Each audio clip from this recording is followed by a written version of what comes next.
So today is my 10,000 subscriber video. I want to say thank you guys for watching all this time.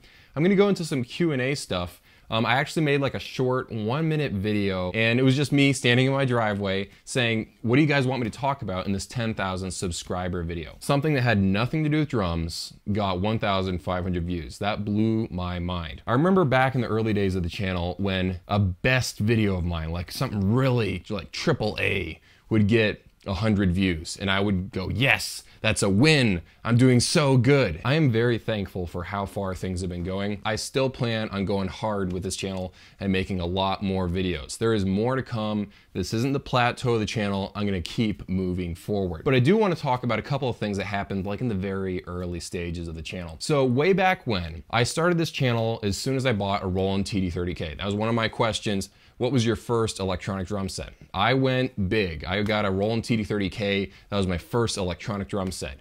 Before that, I had a Sonar Force 2001, which is sitting behind me. I had wanted to drum for so long. It's because I grew up in a family of musicians. Just everyone around me was playing music. My dad was an incredible guitarist. My mom was an incredible keyboard player. I had a sister who was incredible at flute. I had aunts and uncles and cousins that were playing at all these churches. And at first I was gonna learn how to play guitar. I think I actually broke a string on a little junior guitar while I was trying to tune it by ear. What I really had inside me was the drumming bug. Like, I really like playing drums. I've liked playing drums for so many years. I don't know where it came from. I just loved drumming. So what would happen would be I'd get a pair of drumsticks for Christmas and I would like start making drums out of stuff lying around the house. Now, I grew up in a large family, 2 older sisters, 1 younger brother, and then of course the parents. They couldn't afford to be giving all of us kids a $500 item. The story of me getting that acoustic drum set behind me was pretty interesting actually. My parents were at this church. They were thinking about joining the worship team. They were doing some practice sessions with them. A lady there came up to me and said, I feel like I'm supposed to give you my drum set. She took me over to this closet somewhere in the church where there was just piles of music equipment. She said, that's my drum set, load it up and get it out of here. And so that's how I got my first drum set. I'm thankful to God for getting that drum set back when I was 11 years old. It was just great that I could start that early. When I was a teenager, I was practicing about 1 hour every single day. Honestly, it was 99% playing the songs on the radio and 1% actually doing the lesson I was supposed to be doing. Thankfully, I grew up in a family of musicians, so they were cool with me playing this acoustic drum set for an hour straight. In fact, I remember my dad would fall asleep in the room next to me for some reason. He would wake up if I started playing off tempo. It's just weird. I was very lucky to be in a very understanding family with only a couple of people that hated listening to me drumming. After that, around age 19, I was a year into my first job and I'd been saving most of the money I was getting from that job. And I finally had a good amount of money saved up. And I'd had my eyes on different electronic drum sets for about maybe 2 years straight. I was doing some hardcore research, just like a lot of people that watch my channel now. And I decided to make a YouTube channel because I heard that you could get all kinds of money from YouTube, which is total BS. You can get money from YouTube, but you have to get a ridiculous number of views to make, a decent amount of money off of AdSense. I started making drum covers. That was actually the backbone of this channel for quite a bit. I would just make drum cover after drum cover after drum cover. Some of you guys didn't know that I actually used to do drum covers. The reason why I switched away from drum covers to doing only original content was because I got a copyright strike from YouTube. This was back when YouTube was going hard against anyone using music, copyrighted music on their channel. I was kind of scared. I didn't want to lose the channel because if you know anything about YouTube, if you get a handful of copyright strikes, they literally just erase your YouTube channel. I started relying on doing tutorials for the Roland TD30. Now, the reason why I could get away with so many tutorial videos on that drum module is because Roland is really bad at making intuitive high-end drum modules. So I was making videos like how to get the best kick drum sound out of your Roland TD30, how to get the best cymbal sound. I was making all kinds of videos like that. I had one video that did really well. It was how to get the best snare sound out of your Roland TD30. That video did really well. It eventually climbed up to something like maybe 60,000 views, somewhere around that range. That video is the reason why I'm still making videos today, because I had one rock star of a video. There were a lot of soul-searching moments when I was like, why am I pouring so many hours into this channel and getting 0 results? Like, if it got like maybe 300 or 500 views, I'd be like, yes, yes, I've got a home run video right here, AAA material. And then a bad video would get like 100 views or 50 views or something. I remember when I would get 2 subscribers every week because I'd get an email every single time I got a subscriber. And I was like, yes, someone's finally subscribed. Just to give you some channel info for those number nerds that are out there that want to know this. I'm getting about anywhere from 6 to 56 subscribers every single day. This past 28 days, I've gotten somewhere around 600,000 minutes of watch time and 160,000 views. And over the past 365 days, I've increased my total watch time by about 600%. Total views have gone up about 400%. Okay, let's get into the Q&A stuff. Do you have any big influences such as drummers or bands that have helped shape the way you play? One guy that shaped a lot of how I play is Toby Mac. Not everything he does is pure gold, but one album I love is called Portable Sounds. Go check out that album, it's definitely worth listening to. Another one is Avenged Sevenfold. Gotta make a disclaimer here, I'm not a big fan of their newer stuff, but a few albums back, like the albums that had songs like Afterlife and songs like that, the artist that got me into rap was Lecrae. And before then, I just didn't like rap. Like, I appreciated it kinda, but it just wasn't my thing. I'm not a rap fan till I die, but every once in a while, I get a rap song stuck in my head, like Humble by Kendrick Lamar. Go-Go Penguin is probably my favorite jazz group. They got some really weird and cool stuff. And then I also really like 21 Pilots. Absolutely love what they do. They're from Ohio, which helps. Bruno Mars. Everyone loves Bruno Mars, but I gotta throw that up there too. So I listen to a lot of different stuff. I'm not a pop music hater. People hate on one genre or another. I like to appreciate pretty much all of it, except for Screamo. Shadow Dragon asks, what's your favorite movie? It's hard to pick a favorite movie. Miracle, that's one of my favorite movies. I love sports movies, and that's probably one of the best ever made. I love all of the Marvel MCU movies. And I really liked Man of Steel. I love war movies, Western, and stuff like that too. Eric W asks, what are some of your other hobbies, if any? I love how he added, if any. Of course, drumming is life. You don't need anything else.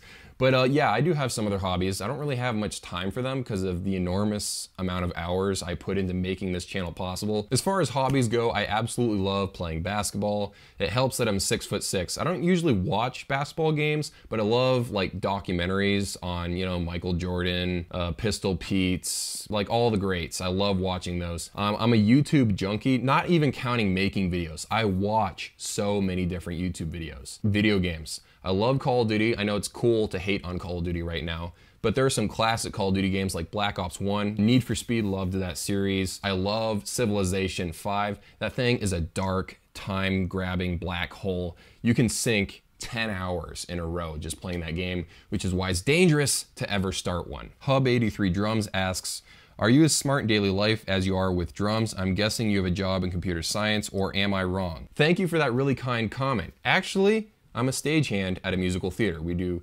musicals, we do concerts, stuff like that. Sometimes we host events. So that's what I do. I'm mostly on stage in the dark, moving around props or backdrops and stuff like that. That's my job right now. But I've never done anything with computers. The only thing I'm really good at computers with now is video editing. My editing has gotten better. I'm not saying I'm like amazing at it yet, but I've gotten better. I got a couple of questions about who my favorite drummer is. Do you watch YouTubers like Jared Dines, Rob Scallion, Stevie T, and any others? You're talking about music YouTubers. I recognize the names, but the only one I've actually watched on a consistent basis is Jared Dines. Absolutely love his YouTube channel. Here's a cool question that I liked from Peter Griffin. Yes, the real Peter Griffin. How long does it take you on a daily basis to actually read all the comments and reply back? I sink a lot of time into reading and replying to all the comments. Now, obviously, every YouTuber out there reads the majority of their comments, just because we're interested to see how people are reacting to our videos. Not everyone replies to all their comments though. One of the big reasons is that it just takes a lot of time to do it. So if I have a boatload of comments and I haven't replied in a couple of days, it might take me a solid half an hour to an hour to reply to all the comments. And it depends on how much effort you put into the comments as well. If someone writes a book of a comment that's like 3 paragraphs long and you decide that you want to reply back to every single point they brought up, but if you're doing like a 1-line reply to all these comments where you still put an effort but you know you can't devote as much time to it, then you can get away with replying to all the comments. One day I probably won't be able to reply to all the comments and I'll try to just stick to replying to the most substantial ones where people are actually putting some effort. Rob Gillen asks, as you go from being a dude in a basement to a popular YouTuber, has anything changed much for you?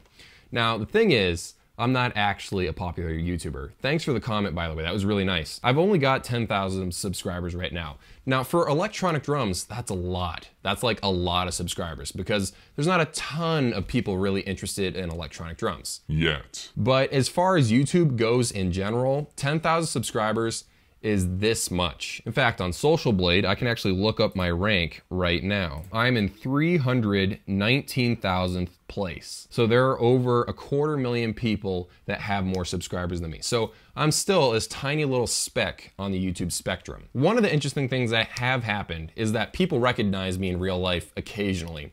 Like there was this guy at Sheetz that recognized me somehow, messaged me, and he was like, hey, was that you at that one gas station on that one road? And I was like, yeah, that was probably me. A year ago, one of the Alesis representatives recognized me. That was weird. Interesting to know they know that I exist, and that's cool for me. And I do get stuff in the mail. Not like on a super regular basis. Every other month, I might receive something in the mail, and that helps my channel because right now, the only way I can review and talk about products is either because I've played them at a store or at some sort of festival, or I've actually bought them myself. So it really does help when companies send me stuff. And this segues into another comment. My question is, do you feel companies are listening to us, the consumer, when it comes to product improvements, or is this just a follow the leader, AKA Roland? This is a complicated question because every company reacts to customer questions differently. Some companies, they don't give a crap. Like this is real life. They don't give a crap at what their customers say. And then other companies, they really do deeply care. This also goes for reviews. There are some companies, when I criticize a product of theirs, they're like, yes, thank you. I've literally had a thank you email from one of the companies that I've criticized once that said, yes, we're going to go fix that problem in the factory. And that made me really happy. And then I've had other companies or two, they are just defensive. And they're like, no, this is impossible that a product isn't performing as well as it should. So different companies react differently. I will tell you that as far as Roland goes, they do change their flagship drum sets according to customer demands. Believe it or not, they actually take requests for certain features that people want to be in their flagship drum module, and they actually implement that. Now, as far as their lower end drum sets go, I don't really think they're listening to the customer because features that should be on their mid-tier and lower tier drum sets aren't there. Some companies take into account the requests of the consumer and they continually improve their products. Other companies are just a little more stubborn. The next question is, how do you get to 10,000 subscribers? I want to make that as a dedicated video, and it's actually something I've been thinking a lot about. So you know what's about to happen here. The last question. Everyone wants to know, what does 65 drums mean? Because obviously there's a number, there's probably a meaning, maybe, sort of not, I don't know. Like I've got some people here that have been theorizing what it actually means. He's 65 years old, it's just as simple as that. He started when he was 65. Good guess, but not quite. Obviously Justin needs to buy a drum set with 65 pieces. No more and no less. But actually, the real reason why it's called 65 drums goes back to when I made my first website. One day I decided, well, I've got a YouTube channel and I want to be serious, so I better make a website. Before I could even design my website, I had to choose a name, a domain name. And Justin Greenewalt was just way too long, and no one can even say Greenewalt, let alone spell it right. So I didn't want to make it confusing. I decided to go with something short and catchy, and I had lots of great ideas. I had some of the coolest drum names ever. The problem though was that everyone else thought of those names too. But the number 65 is a reference to something. It's the first mention of cymbals in the entire Bible. 2 Samuel chapter 6, verse 5. Drums are not mentioned anywhere in the Bible, but cymbals are in multiple places. And so that probably means it's one of the earlier mentions of cymbals in all of recorded text. And so this is the first time I've actually ever told anyone in a video what it meant. Where does the channel go next? The goal with this channel is to get more people into electronic drums. There are tons of people that are playing electronic drums right now. They're doing drum covers and stuff, and they're waiting for someone to make e-drums cool. That's what this channel is all about. I'm taking this channel very seriously. I'm spending anywhere from 2 to 6 hours a day making videos. This isn't just something I spend 30 minutes on a Sunday once a month. I actually spend a lot of time. So I hope you guys are seeing improvements on how the videos look, and hopefully my presenting skills, the clarity of how I talk about different drum sets. I'm working to get better at all of that. I want to thank you guys for watching. Like literally, I'm only one person. There are 10,000 of you, so I'm in the minority here. I'm glad you guys are finding the videos useful or just fun to watch. If you have any topics you want me to cover, leave them in the comments down below. I really do appreciate you guys, and see you in a few.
And then another YouTube question I got was, can you read us all of your YouTube subscriptions? So actually, I can't read you all of my YouTube subscriptions because I have 354 of them right now. Like, I'm not stingy with subscribing to a channel. If they make a cool video, I'll press subscribe. I can always unsubscribe to them later on. Evan Carmichael and Valuetainment, Nick Nimmin and Roberto Blake and video creators. Today I found out Collider Videos, Practical Psychology, Company Man, Review Tech USA, Gary Vaynerchuk, MKBHD, The Verge, CNET, Casually Explained, Charisma on Command, Vox, Jeremy Johns, Beats by Jay, V-Drum Tips, Mike Luke, Jared Dines, SciShow, Brian G. Johnson, Drumeo, Financial Diet, BHL Hudson, Adam Neely, Cold Fusion, CPG Gray, R. David R., Captain Christian, Andrew Huang. I could go on like this for hours because obviously I'm a junkie and I've got over 350 subscriptions here.